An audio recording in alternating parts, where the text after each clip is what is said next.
Over 3,000 years ago, in the powerful empire of Egypt, the Hebrew people lived as slaves under a harsh pharaoh. Their suffering echoed through generations, and their cries rose up to heaven. But even in the darkest times, God was at work behind the scenes. Through a baby in a basket, a Hebrew woman gave birth to a son during a time when Pharaoh had ordered all newborn Hebrew boys to be killed. To save him, she hid him for 3 months. Then, with faith and tears, she placed her baby in a basket and released him into the Nile River. The basket floated among the reeds until it was discovered by Pharaoh's daughter.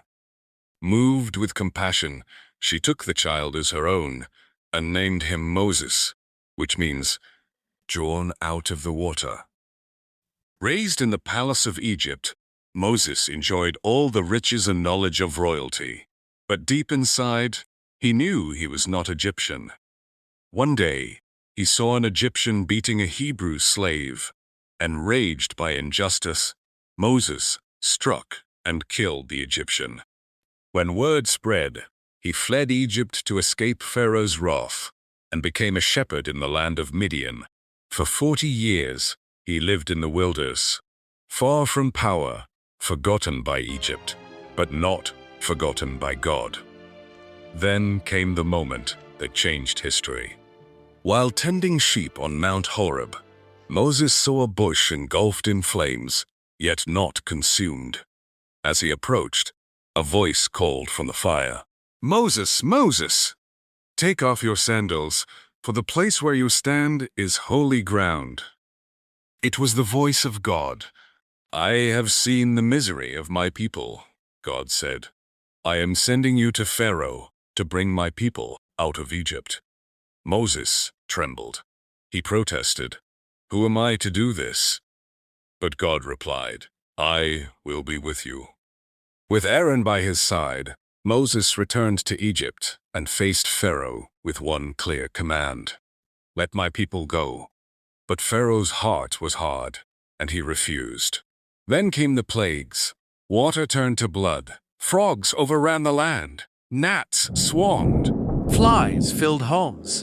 Livestock died. Boils covered the people. Hail crushed the crops. Locusts devoured the land. Darkness fell over Egypt for 3 days.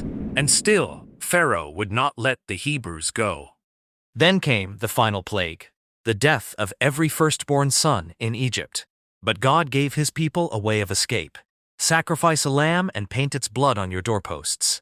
That night, the angel of death passed over every home marked by the blood. Pharaoh, stricken by grief, finally gave the order, "Go." The Israelites began their journey to freedom.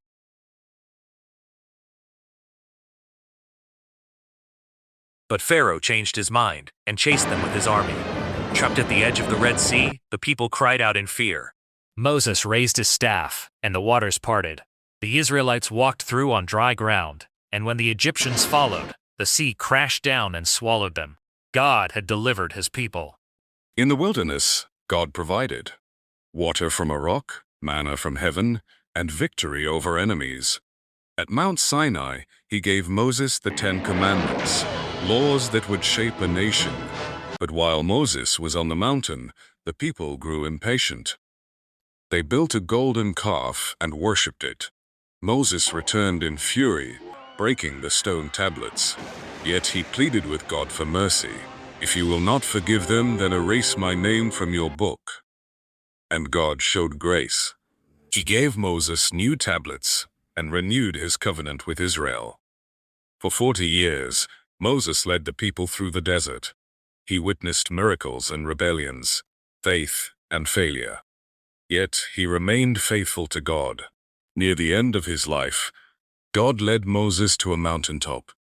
From there, he saw the promised land, the land he would not enter. There he died. And the Bible says God himself buried Moses. No one knows where his grave lies.